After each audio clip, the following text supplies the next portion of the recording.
Hello students, welcome to my channel Explore the Elite Economics. Hello students, welcome to my channel explore the elite economics. आज हम पढ़ेंगे shift in demand curve. ठीक है, shift in demand curve. Demand curve में कैसे shift होता है। Shift in demand curve also known as change in demand.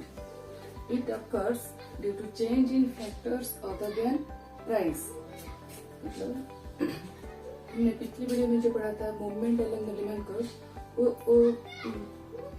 movement along the demand curve happens due to change in price. Other factors remain constant, but shift in demand curve happens due to change in factors other than price. मतलब यहाँ पे price constant होगा, but ये जो factors थे, मतलब जो determinants है डिमांड को अफेक्ट करते हैं, वो सब चेंज होंगे, खाली प्राइस कांस्टेंट रहेगा।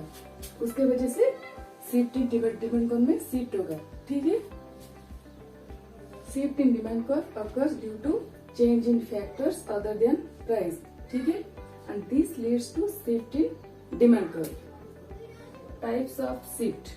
Students, जो shift in demand curve है, डिमांड कर्व शिफ्ट होगा। ठीक है, जो मूवमेंट हमने पढ़ा था वो मूवमेंट के डिमांड कर्व है आइदर डाउनवर्ड और अपवर्ड। ये था चेंज इन डिमांड और movement along the demand curve. लेकिन ये है shift, either types of shift अब हम पढ़ेंगे, आइदर राइटवर्ड शिफ्ट और लेफ्टवर्ड शिफ्ट। ठीक है, शिफ्ट इन डिमांड कर्व और movement along the demand curve, इसमें कंफ्यूजन नहीं होना है। Movement along the demand curve same demand curve same है, उसे सेम डिमांड कर्व में हम डाउनवर्ड देंगे और अपवर्ड देंगे। लेकिन शिफ्ट इन डिमांड कर्व में डिमांड कर्व शिफ्ट होगा आइदर राइटवर्ड और लेफ्टवर्ड। ठीक है, राइटवर्ड शिफ्ट को बोलते हैं हम increase in demand, also known as increase in demand. ठीक है, और लेफ्टवर्ड शिफ्ट को also known as decrease in demand. ठीक है, अब हम इंक्रीज इन डिमांड और डिक्रीज इन डिमांड को डिटेल्स में पढ़ेंगे। ठीक है, increase in demand, it refers to a rise in demand for a commodity due to any factor other than the own price of the commodity. मतलब commodity का जो own price है वो कांस्टेंट रहेगा, बट अदर फैक्टर्स के लिए demand में increase हो रहा है। इसके वजह से हमारा जो डिमांड कर्व है वो राइटवर्ड शिफ्ट कर रहा है। Demand curve shift rightward. ठीक है, एक एग्जाम्पल के थ्रू हम इसे डिटेल में देख लेते हैं। प्राइस 30 रुपीज है, क्वांटिटी डिमांडेड 100 यूनिट से। प्राइस कांस्टेंट है, वही 30 का 30, लेकिन क्वांटिटी डिमांडेड इंक्रीज कर रहा है 150 यूनिट्स को। ठीक है, एक ग्राफ में देख लेते हैं। एक्स एक्सिस में quantity demanded units, Y axis में प्राइस इन रुपीज।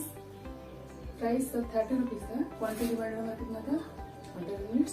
प्राइस वही 30 का 30 है, लेकिन क्वांटिटी डिमांडेड इंक्रीज कर रहा है 50 यूनिट्स एक्स्ट्रा, मतलब 150 यूनिट्स कंज्यूमर अब कंज्यूम कर रहा है।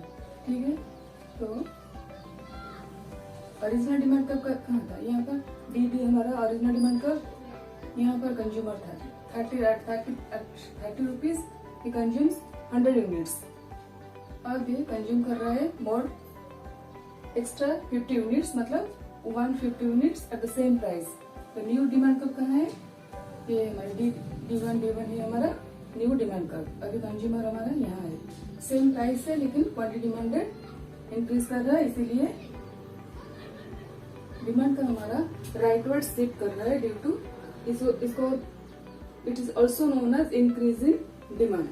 ठीक है, here demand curve shifts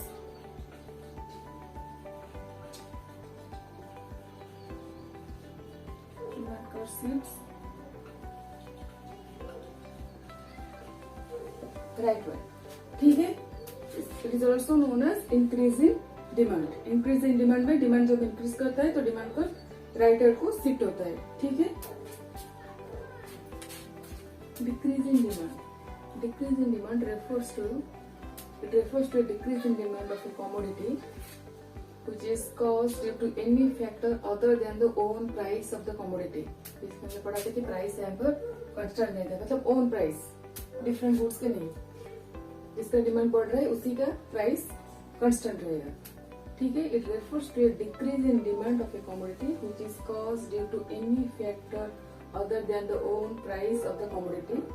this leads to leftward shift of the demand curve. Decrease in demand को हम एक एग्जाम्पल के थ्रू डिटेल्स जान लेते हैं, कैसे डिक्रीज इन डिमांड हो रहा है और डिमांड कर्व लेफ्टवर्ड शिफ्ट हो रहा है, ठीक है। प्राइस 30 कांस्टेंट है, लेकिन क्वांटिटी डिमांडेड यहाँ पर डिक्रीज हो रहा है, ठीक है, क्योंकि ये डिक्रीज इन डिमांड है। डिक्रीज इन डिमांड होने से डिमांड कर्व कैसे लेफ्टवर्ड को शिफ्ट होता है, एक ग्राफ के थ्रू देख लेते हैं। एक्स एक्सिस में quantity demanded and y axis में प्राइस इंक्रीज, ठीक है। फर्स्ट प्राइस 30 था तो क्वांटिटी डिमांड में कितना था, 100 यूनिट्स, ठीक है। तो ये हमारा था ओरिजिनल डिमांड कर्व। ये पॉइंट पर प्राइस 30 था और क्वांटिटी डिमांडेड 100 यूनिट्स था, ठीक है। प्राइस भी 30 का 30 है, लेकिन क्वांटिटी डिमांडेड हमारा फॉल हो रहा है, डिक्रीज हो रहा है 50 यूनिट्स को, ठीक है। तो यहाँ पर price at point N price 30 rupees है, क्वांटिटी डिमांडेड 50 रुपीज है, सॉरी 50 यूनिट्स से 50 यूनिट्स डिक्रीज हो रहा है। 100 यूनिट्स पहले था, 50 यूनिट्स को डिक्रीज हो रहा है, ठीक है। तो ये हमारा D1 हमारा न्यू डिमांड कर्व है। डिमांड कर्व यहाँ हमारा लेफ्टवर्ड शिफ्ट हो रहा है, क्योंकि because of decrease in demand, demand curve shift leftward. ये हमारा ओरिजिनल डिमांड कर्व था, ये हमारा new demand curve, because of decrease in demand, demand curve shift leftward, ठीक है। स्टूडेंट्स, हमने अभी जो पढ़ा shift in demand curve, two types के होते हैं, इंक्रीज इन डिमांड और डिक्रीज इन डिमांड। मतलब डिमांड कर्व राइटवर्ड शिफ्ट होता है जब डिमांड इंक्रीज होता है, और लेफ्टवर्ड शिफ्ट करते हैं जब डिमांड डिक्रीज होता है। लेकिन क्यों होता है, डिमांड कर्व में शिफ्ट क्यों होता है, वो अभी हम देखेंगे, ठीक है। Why there is a shift in demand curve? There are some reasons behind shift in demand curve. उन reasons को हम देख लेते हैं, उसके बाद क्लियर हो जाएगा कि डिमांड कर्व में शिफ्ट क्यों होता है, ठीक है। फर्स्ट रीजन है change in price of related goods. Related goods पता है, हमने पिछले वीडियो में पढ़ा था। रिलेटेड गुड्स मतलब substitute goods, substitute goods and complementary goods। हमने पहले पढ़ा था related goods का मतलब substitute goods and complementary goods। substitute goods का एग्जाम्पल है tea, coffee, different kinds of toothpaste, ये सब सब्स्टिट्यूट है। और complementary goods pen, ink, car and petrol, ये सब है complementary goods।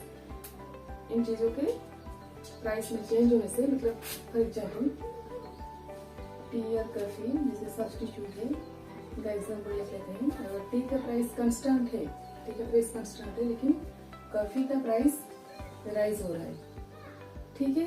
तो इस वजह से कॉफी का प्राइस राइज होने से टी का कंजप्शन बढ़ रहा है, टी का क्वांटिटी डिमांडेड राइज हो रहा है, लेकिन इसका प्राइस कांस्टेंट है। लेकिन कॉफी का प्राइस इंक्रीज होने से टी का डिमांड बढ़ रहा है, ठीक है। तो यहाँ टी का जो डिमांड कर्व है वो राइटवर्ड शिफ्ट होगा, ठीक है, क्लियर। फिर कॉम्प्लीमेंट्री गुड्स देख लेते हैं, जैसे pen and ink.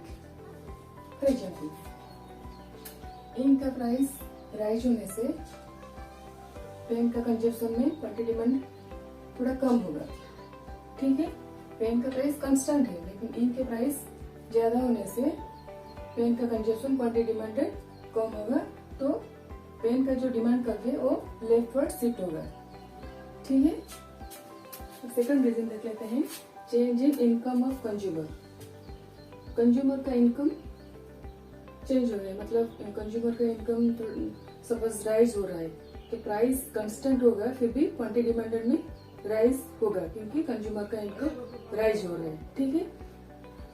In contrast अगर कंज्यूमर का इनकम फॉल हो रहा है, डिक्रीज हो रहा है, तो प्राइस कांस्टेंट होने के बाद भी क्वांटिटी डिमांडेड फॉल होगा क्योंकि कंज्यूमर का इनकम डिक्रीज हो रहा है। ठीक है। थर्ड रीजन है change in taste and preferences of the consumer. Price constant होने के बाद भी अगर किसी चीज के लिए हमारा टेस्ट और प्रेफर, हम उस प्रोडक्ट के लिए टेस्ट हमारा बढ़ रहा है, उसको हम खरीदने का बहुत मन है, ठीक है, तो प्राइस कांस्टेंट होने के बाद भी हम खरीदेंगे। लेकिन अगर उसको पसंद नहीं है हमें, तो उसका प्राइस जो भी हो हम उसको खरीदेंगे नहीं। ठीक है। तो टेस्ट एंड प्रेफरेंसेस कैसे डिमांड को अफेक्ट करता है वो तो हम पहले पढ़ चुके हैं। अभी हम फिर से देख रहे हैं कि प्राइस के कांस्टेंट होने से डिमांड में जो चेंज हो रहा है, अगर वो टेस्ट एंड प्रेफरेंसेस कैसे अफेक्ट करता है। टेस्ट एंड प्रेफरेंसेस के वजह से डिमांड कर्व में शिफ्ट हो सकता है। ठीक है। फोर्थ है expectations of change in price in future. Price किसी कमोडिटी का कांस्टेंट है, ना ही फॉल हुआ है, लेकिन क्वांटिटी डिमांडेड में राइज हो सकता है अगर पॉसिबिलिटी हो कि फ्यूचर में उसका प्राइस फॉल होगा। ठीक है। या फ्यूचर में उसका प्राइस राइज होगा, तो अभी उसका प्राइस फॉल नहीं होगा, फिर भी कंजप्शन बढ़ेगा। ठीक है। तो फ्यूचर में प्राइस चेंज होने की पॉसिबिलिटी कैसे डिमांड को अफेक्ट करता है, समझ में आ गया। ठीक है। फिर फिफ्थ रीजन देख लेते हैं, change in population. Population increase होने से डिमांड इंक्रीज होता है, पॉपुलेशन डिक्रीज होने से डिमांड डिक्रीज होता है, प्राइस चाहे कांस्टेंट रहे। ठीक है। तो पॉपुलेशन के चेंज होने से डिमांड कर्व चेंज हो सकता है, मतलब शिफ्ट हो सकता है। ठीक है। इंक्रीज इन पॉपुलेशन होने से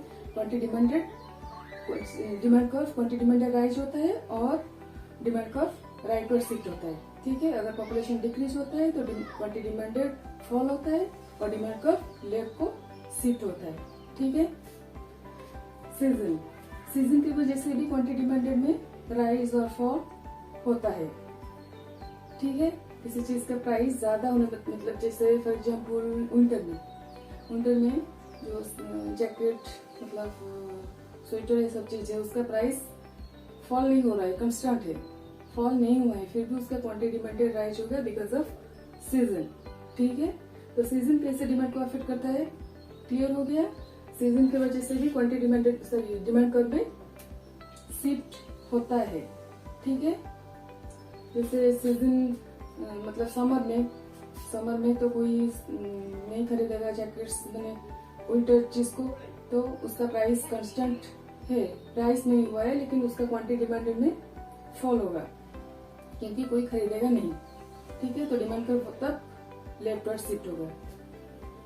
तो ये सारे रीजंस की वजह से प्राइस कांस्टेंट है, लेकिन ये सब फैक्टर्स के लिए क्वांटिटी डिमांड में राइज या फॉल हो सकता है, जिसकी वजह से डिमांड कर्व में राइटवर्ड शिफ्ट या लेफ्टवर्ड शिफ्ट हो सकता है। ठीक है स्टूडेंट्स, ये था हमारा शिफ्ट इन डिमांड कर्व। इसको कोई डाउट है तो कमेंट सेक्शन में लिख सकते हैं। नेक्स्ट वीडियो में हम देख पढ़ेंगे कंज्यूमर बिहेवियर, जिसमें आएगा कार्डिनल यूटिलिटी अप्रोच। ठीक है। Thank you.